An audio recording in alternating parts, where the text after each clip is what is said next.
Hello to our beautiful audience here in ICFP 2025. My name is Carolina.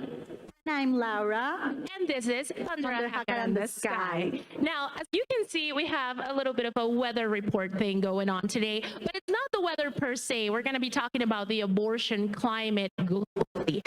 Now, when we talk about the abortion climate, we see very different things.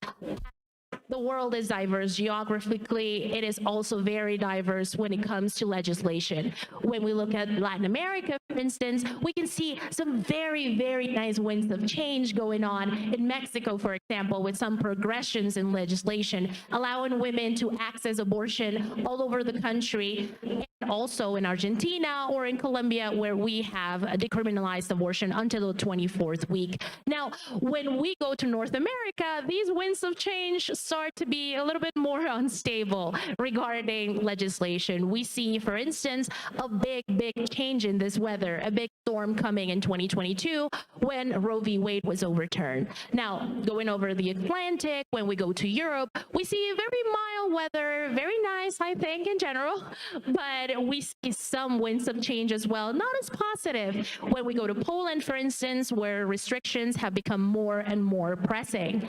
Now, when we move a little bit more towards Asia, we see some change going on, but also a lot of resistance from people. Let's say just everyone is taking out their umbrellas and resisting this green wave storm that's coming from Latin America, and it's going all over the world. When we go down to Africa, we see our partners in Africa doing amazing work trying to get the Maputo Protocol ratified. And the Maputo Protocol is something that's very, very important. And you're going to see it because yesterday at ICF 2025, we actually talked to a lot of people from all over, and we asked them, hey, how's the abortion climate in your country? What's going on? Well, we are going to know all of this in a very few seconds when we see all of the interviews that we did, and we came to know what the abortion climate was all over the world, from Madagascar to Colombia, back to Mexico, back to Argentina, and then the United States again.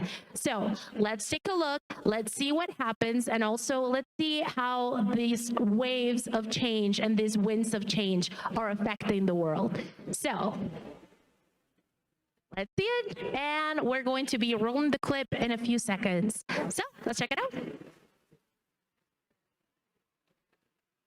Climate is really different. What are people saying in different countries? What's the climate like? What's being said on social media? We're going to look into these narratives today at ICFP. Alors, de quel pays venez-vous? Sénégal. Madagascar. Côte d'Ivoire. I'm from the UK. So tell me, what country are you from? I'm from Sri Lanka.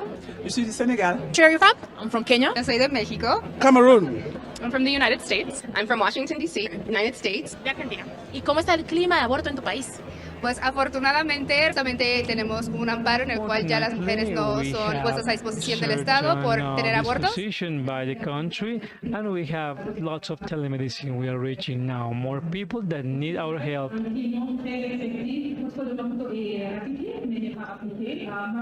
Il y a l'avortement clandestin qui est là, et donc il y a la stigmatisation qui est là. Se font la création artistique, les actions communautaires, les marraines de quartier, etc., pour pousser le gouvernement à accompagner les victimes de viols et d'inceste à avoir accès à l'avortement sécurisé. Alors, à Madagascar, malheureusement, elle a dit qu'au Sénégal, le protocole de Maputo a été ratifié, mais à Madagascar, il ne l'est même pas encore. Donc, parler d'avortement, chez nous, c'est talking about abortion with us is strictly prohibited by the law because you could go to jail because of this. The climate, as my colleague says, there is a taboo and then a great in Ivory Coast, like in many countries, abortion is restricted. In some cases it is permitted, but not in all of them. We signed the Maputo Protocol, but it has not been applied properly. Last year we had the review of the penal code, which had some restrictions indicated by the protocol. Argentina han empezado a surgir con un poco más de... We had some speeches regarding trans people. Abortion law is within these discussions.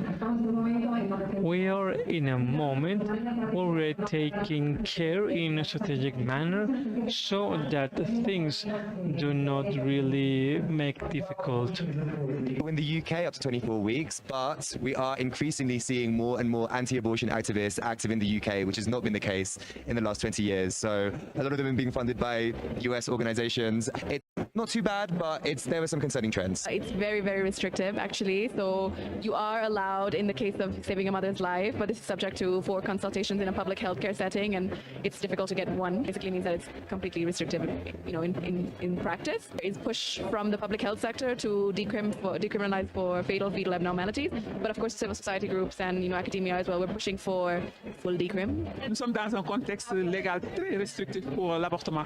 Et c'est même difficile de parler de l'avortement. C'est même tabou. Le monde.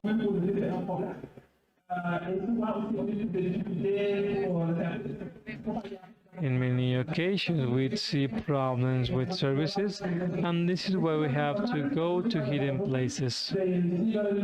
Looked at them as ungodly, unfriendly, and criminals. In Kenya is also a bit restrictive, but the laws are a bit permissive, but the stigma around abortion makes the service not accessible.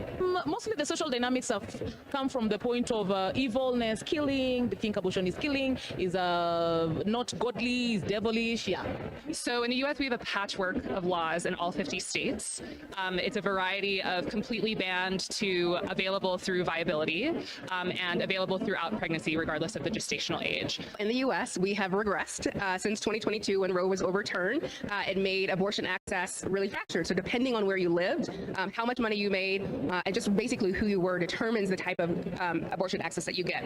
Right now in the US, you can be criminalized for using mifepristone and misoprostol in certain states. You can also be criminalized for helping people seek abortion. So whether you're a provider or a helper, messages, narratives are actually really positive. The overwhelming number of people actually support abortion. They want abortion to be protected, and they want this solidarity, not just within the US, but globally, fighting for abortion access. And so that's something that we're committed to continue doing. So, what does the forecast look like for the next decade in sexual and reproductive rights? Well, let's just say mixed skies. According to the UFPA, if the government invests almost $79 million and to the 1930, we can save almost 1 million lives. But doesn't mean real money, not just promise. At the same time, digital health and online education will expand access, but also risks data, personal data, especially for the people seeking abortion in restrictive countries. Technology can empower, but almost control.